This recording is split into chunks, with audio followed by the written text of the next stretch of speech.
सभी विद्यार्थियों का पुनः आपके अपने इस YouTube चैनल में बहुत बहुत स्वागत है। कक्षा 12 हिंदी साहित्य विषय की हम बात कर रहे थे। अंतरा भाग 2 पुस्तक का पद्य खंड जो है उसके मोस्ट इम्पोर्टेंट प्रश्न हम देख रहे थे। आज इसी पद्य खंड के पाठ संख्या 4 केदारनाथ सिंह की बनारस और दिशा कविता के अति महत्वपूर्ण प्रश्न, मोस्ट इम्पोर्टेंट प्रश्न देखने वाले हैं।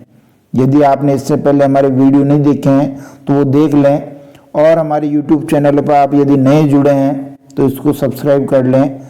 सारे PDF का लिंक भी मेरे टेलीग्राम चैनल पर हैं, उनको आप वहाँ से डाउनलोड कर सकते हैं, और टेलीग्राम चैनल का लिंक मैंने इस वीडियो के डिस्क्रिप्शन बॉक्स में दे रखा है। शुरू करते हैं। Most important question, Kedarnath Singh Banaras और दिशा कविता।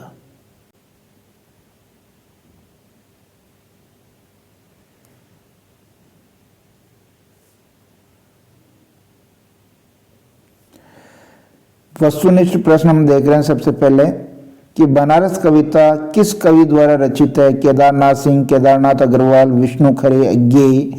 तो आपका सही उत्तर होगा केदारनाथ सिंह। इनके द्वारा बनारस कविता जो मिथकीय आस्था जुड़ी हुई है उसका वर्णन किया गया। तो ये कविता केदारनाथ सिंह द्वारा रचित है। ऑप्शन नंबर 1 सही करेंगे। दूसरा प्रश्न देखिए, महत्वपूर्ण है कि अगर ध्यान से देखो तो ये आधा है और आधा नहीं। पंक्ति से क्या अभिप्राय है? आधा शहर प्राचीन संस्कृति को मानने वाला और आधा शहर आधुनिक संस्कृति को, आधा शहर हिंदू संस्कृति को मानने वाला और आधा शहर मुस्लिम संस्कृति को, आधा शहर गरीब और आधा अमीर, आधा शहर ग्रामीण संस्कृति को मानता, आधा शहर नगरीय संस्कृति को। तो कौन सा सही होगा? बनारस जो शहर है उसके आधे लोग प्राचीन संस्कृति को मानने वाले हैं और आधे लोग जो आधुनिक संस्कृति को मान रहे हैं। ऑप्शन नंबर 1 सही हो जाएगा। तीसरा प्रश्न देखेंगे, केदारनाथ सिंह का जन्म कहाँ हुआ? चकिया गांव बलिया उत्तर प्रदेश, बनारस उत्तर प्रदेश, अल्मोड़ा हिमाचल प्रदेश, कुशीनगर उत्तर प्रदेश। तो आपका सही उत्तर होगा चकिया गांव बलिया उत्तर प्रदेश। यह भी बहुत इंपॉर्टेंट प्रश्न है कि केदारनाथ सिंह ने PhD की उपाधि किस विषय पर प्राप्त की? वैदिक साहित्य, आधुनिक हिंदी कविता में बिंब विधान, स्त्री विमर्श, दलित साहित्य। तो ये हो जाएगा आपके आधुनिक हिंदी कविता में बिंब विधान, और इनकी कविताओं में भी बिंब वाला भाव ज्यादा है। पांचवा प्रश्न देखिए कि केदारनाथ सिंह किस तार सप्तक के कवि हैं? तार सप्तक 1943 43 यानी जो पहला तार सप्तक था, दूसरा तार सप्तक 1951, तीसरा तार सप्तक 1959, और इनमें से कोई नहीं। तो अपना जो सही उत्तर होगा वो तीसरे तार सप्तक 1959 के ये कवि हैं। छठा प्रश्न देखिए।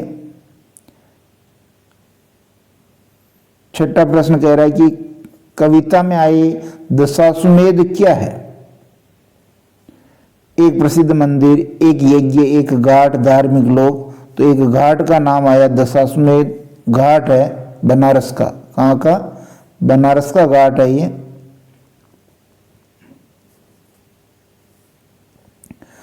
सातवां प्रश्न देखेंगे कि केदारनाथ सिंह मूलतः कवि हैं प्रकृति चित्रण के, मानवीय संवेदना के, ग्रामीण संस्कृति के, रोमानी भावनाओं के। तो ये मानवीय संवेदनाओं के कवि हैं। ऑप्शन नंबर 2 सही। आठवां प्रश्न देखेंगे, किस कवि की कविताओं में शोर शराबा न होकर विद्रोह का शांत और संयत स्वर सशक्त रूप में उभरता है? केदारनाथ सिंह, सच्चिदानंद, हीरानंद वात्स्यायन, अज्ञेय, सूर्यकांत त्रिपाठी, निराला, विष्णु खरे। तो इसका सही उत्तर है केदारनाथ सिंह। नौवां प्रश्न देखेंगे कि जमीन पक रही है कविता में, जमीन पक रही है संकलन में कौन सी कविता संकलित नहीं है? ये कभी हटा लें यहां से। कौन सी कविता संकलित नहीं है? जमीन नहीं है, रोटी, बेल, बाग। तो आपको पता होना चाहिए कि उसमें बाग कविता नहीं है। ये तीनों तो है।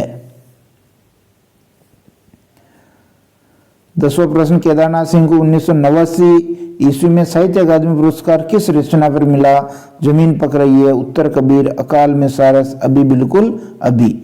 तो अकाल में सारस रचना पर इनको जो है 1989 ईस्वी में साहित्य अकादमी पुरस्कार मिला था।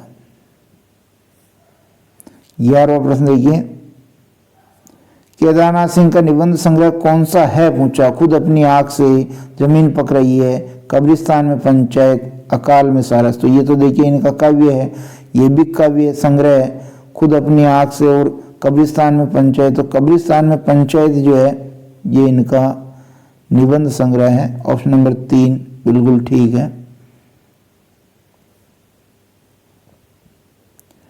12वां देखिए, मेरे समय के शब्द निबंध संग्रह किसका है? केदारनाथ सिंह, सच्चिदानंद, हीरानंद वात्स्यायन, ये सूर्यकांत त्रिपाठी, निराला विष्णु खरे।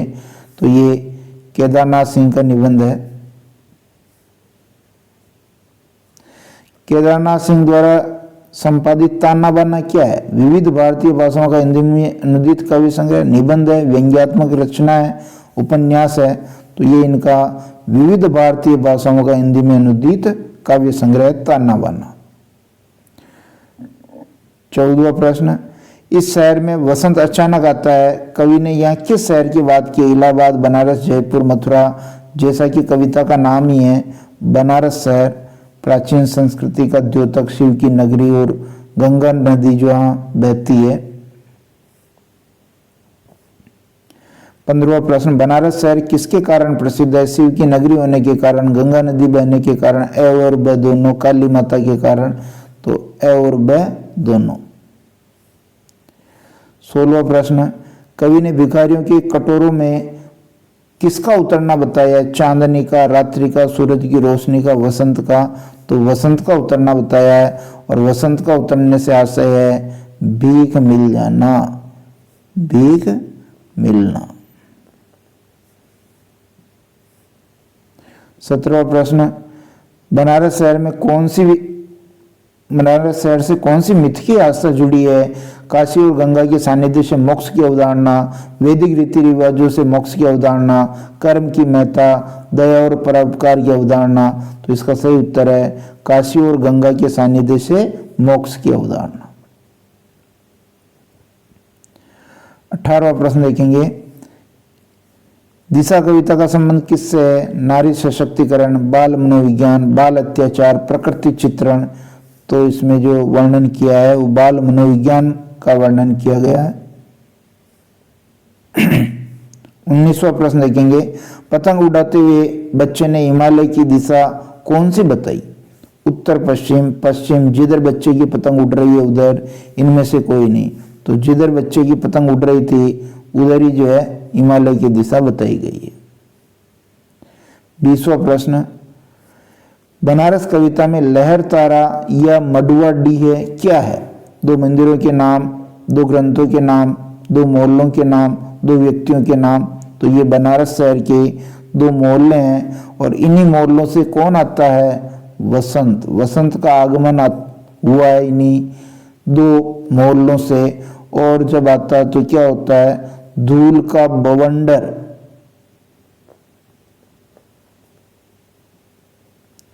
धूल का बवंडर निकलता है। खाली कटोरों में वसंत का उतरना से क्या अभिप्राय? भिखारियों को भीख मिल जाना, श्रद्धा लघु से शहर का भर जाना, मंदिरों में भक्तों का उमड़ना, शहर में सूर्य की किरणों का आना। तो ये भिखारियों को भीख मिल जाना। 22वां प्रश्न, कवि ने बनारस शहर में किसके अचानक आने का वर्णन किया? यात्रियों के, वसंत के, पाश्चात्य संस्कृति के लोगों के, धार्मिक आस्था वाले लोगों के। तो वसंत के आने का, अचानक वसंत आता है उसका वर्णन किया है। 23वां प्रश्न ये, और इस महान पुराने शहर की जीभ किरकिराने लगती है। यहाँ महान पुराने शहर से आशय है बनारस, दिल्ली, लखनऊ, जयपुर। तो ये तो आपका सीधा उत्तर है कि बनारस शहर।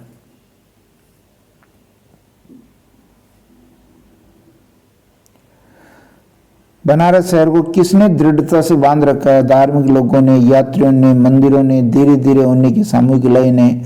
तो धीरे धीरे जो काम होता है उसकी सामूहिक लय ने बनारस शहर को एकता के सूत्र में वो मजबूती से बांध रखा है। 25वां प्रश्न देखिए, केदारनाथ सिंह कवि हैं छायावाद के, नई कविता के, प्रयोगवाद के, भारतेंदु युग के। तो ये नई कविता के कवि हैं, ऑप्शन नंबर 2 बिल्कुल सही है। 26वां प्रश्न देखिए, अपने एक टांग पर खड़ा ये शहर अपनी दूसरी टांग से बिल्कुल बेखबर। यहाँ दूसरी टांग से क्या अभिप्राय है? दूसरी टांग से अभिप्राय पूछा है धार्मिक प्रवृत्ति के लोग, प्राचीन सभ्यता और संस्कृति को मानने वाले लोग, आधुनिक जीवन शैली को जीने वाले लोग, मेहनती लोग। तो ये यहाँ थोड़ा ध्यान दें, ये लालची और बेईमान लोग जो है गलत यहाँ प्रिंट हो गया, ये ऑप्शन नंबर 4 में आना चाहिए था।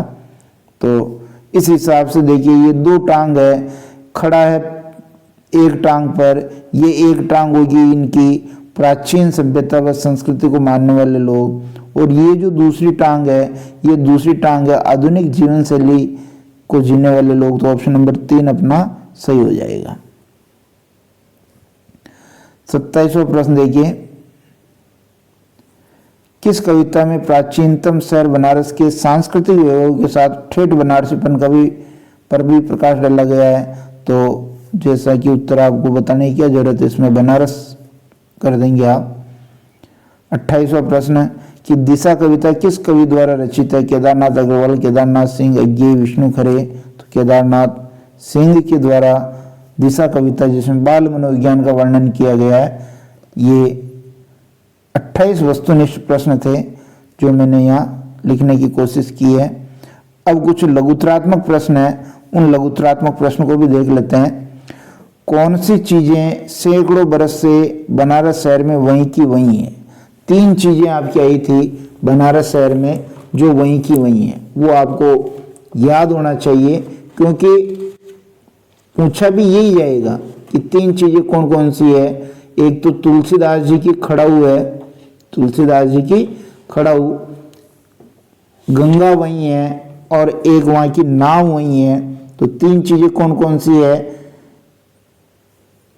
एक तो गंगा नदी वहीं है, एक जो गंगा नदी के किनारे नाव बंदी है वो वहीं है, और एक तुलसीदास जी की तुलसी की जो खड़ाऊ है, जिसे अपन चप्पल कहते हैं, ये खड़ाऊ भी वहीं है। ये 3 चीजें वहीं की वहीं है।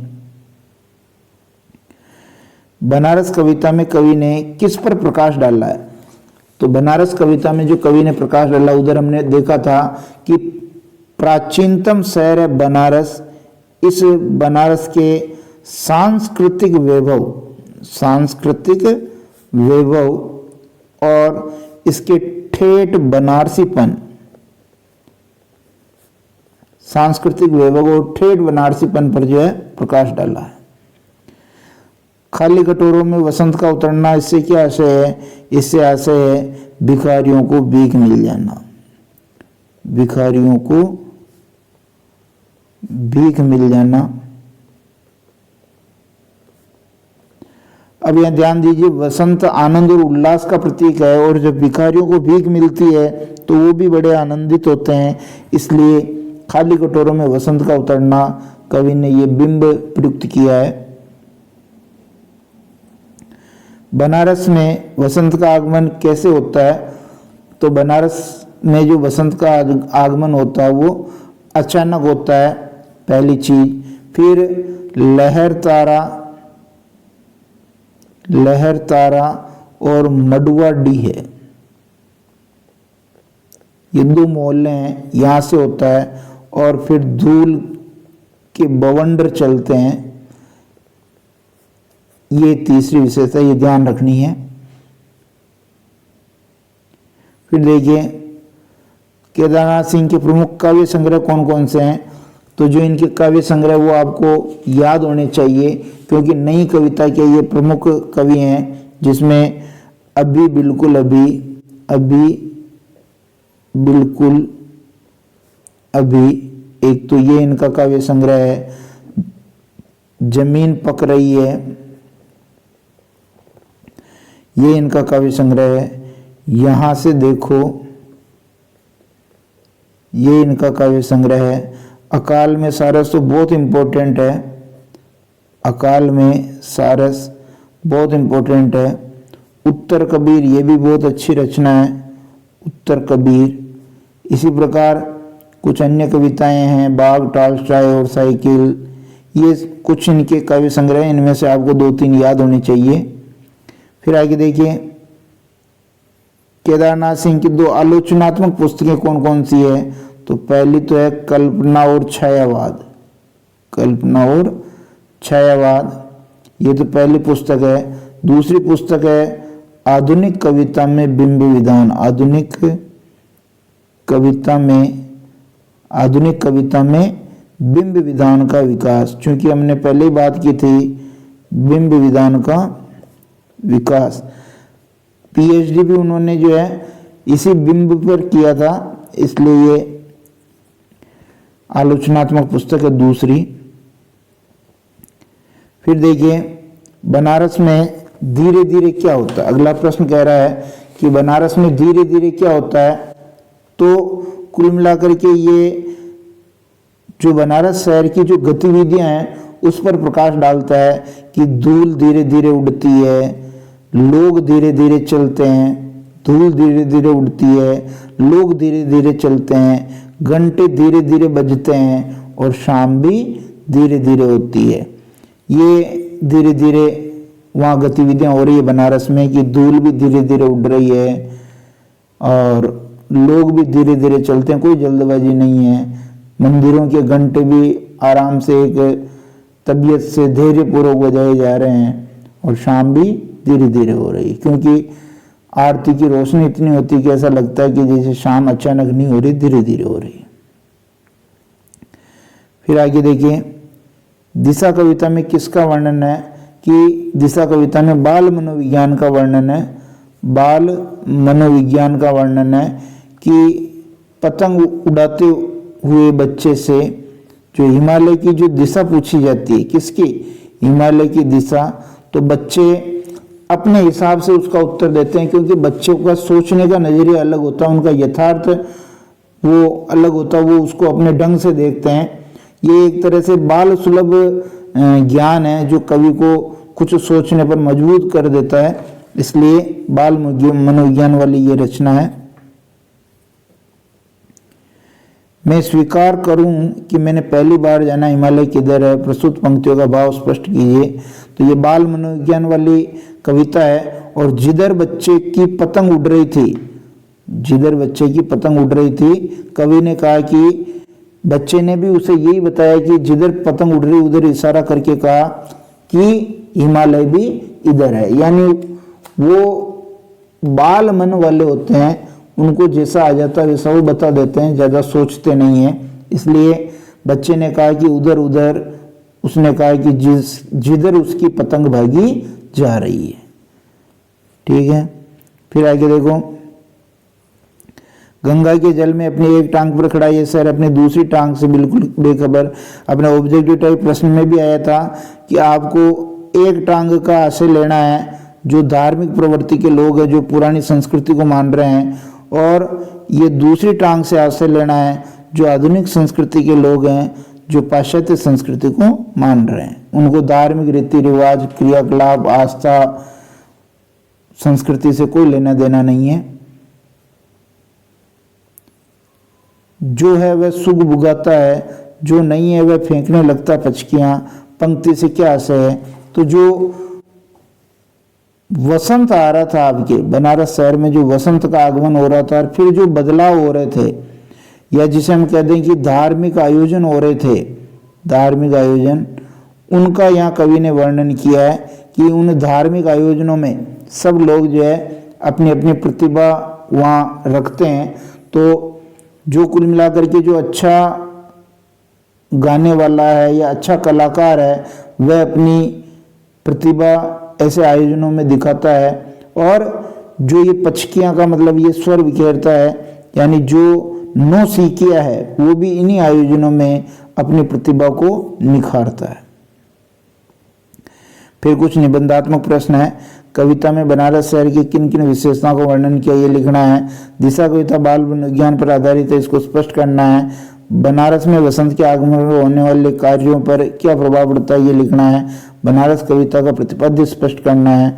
और दिशा कविता में बच्चे के स्थान पर यदि आप होते और कोई आपसे पूछता है कि हिमालय किधर है, तो आपका उत्तर क्या होता है, अपने शब्दों में लिखना है। तो यही उत्तर होता है जो बच्चे ने बताया, क्योंकि आप भी बालक हैं, ज़्यादा आपका ज्ञान और उस बच्चे का ज्ञान अलग नहीं है, इसलिए आप भी वही बताते जो बच्चे ने बताया। ये 5 निबंधात्मक प्रश्न इनको भी तैयार करेंगे और निश्चित रूप से ये वीडियो आपको पसंद आएगा, आपको मदद भी मिलेगी। इसको पढ़ें, देखें, समझें और अच्छी परीक्षा दे करके आएँ, परीक्षा में अच्छे अंक लेकर के आएँ। बहुत बहुत धन्यवाद।